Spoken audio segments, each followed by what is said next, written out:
एक खूबसूरत लड़की रोड के साइड में शांति से बैठी थी। उसका पोर्ट्रेट एक आदमी हाथ बना रहा था। अचानक उसकी पेंसिल टूट गई।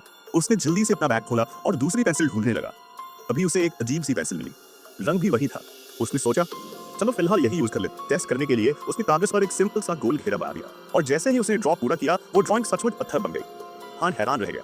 उसने दोबारा चेक करने के लिए कागज पर एक सेब बना दिया और उसकी आंखों के सामने एक असली सेब प्रकट होकर जमीन पर गिर पड़ा। हान ने उसे उठाया, एक बाइट लिया और हाँ, स्वाद भी बिल्कुल असली सेब जैसा ही था। वो तुरंत अपना सामान समेटकर भागा और अपने दोस्त के घर पहुंचा।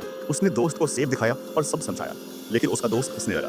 भाई मुझे लगता है तू बीमार है, डॉक्टर को दिखा। फिर मजाक में बोला, अगर सच बोल रहा है तो गोल्ड बार बना के दिखा। हान ने गोल्ड बार ड्रॉ किया, लेकिन इस बार कुछ नहीं हुआ। गोल्ड बार बस कागज पर ही रहा। दोस्त और जोर से हंसा। उसने पेपर खिड़की से बाहर फेंक दिया। अचानक नीचे से मकान मालिक चिल्लाने लगा। हान और उसका दोस्त भाग करके पहुंचे और देखा फिर मकान मालिक के सिर पर गिरा था और उसके हाथ में सचमुच का गोल्ड बार था। मकान मालिक ने चुपचाप गोल्ड उठाया, जेब में डाला और निकल गया। अब दोस्त को यकीन हो गया। वो चिल्लाया, चल और गोल्ड बनाते हैं। हान ने फिर ड्रॉ करना शुरू किया और पलक झपकते ही गोल्ड बार्स का ढेर लग गया। दोस्त बोला, पैसों की भी जरूरत है।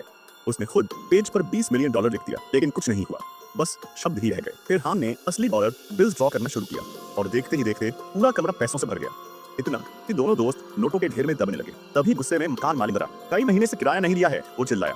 लेकिन उसी वक्त हान और उसका दोस्त लग्जरी कपड़े पहनकर बाहर निकले। पड़ोसी दंग रह गए। उन्होंने मकान मालिक के सामने ब्रीफकेस खोला जिसमें ढेर सारे पैसे थे और कहा, ये लो अगले 50 साल का किराया। फिर उन्होंने माइक पकड़ा और ऐलान किया, अब से किसी पड़ोसी को किराया नहीं देना होगा, हमने सबके लिए घर खरीद दिए हैं। लोग खुशी से चिल्लाने लगे, तालियां बजाने लगे। उसके बाद हान और उसका दोस्त उसी मैजिक पेंसिल का इस्तेमाल करके गरीब इलाकों में भी घर बनाने लगे। जल्द ही उनके पोस्टर पूरे शहर में लग गए। जिंदगी जो पहले मुश्किल से चल रही थी अब शाही हो चुकी थी।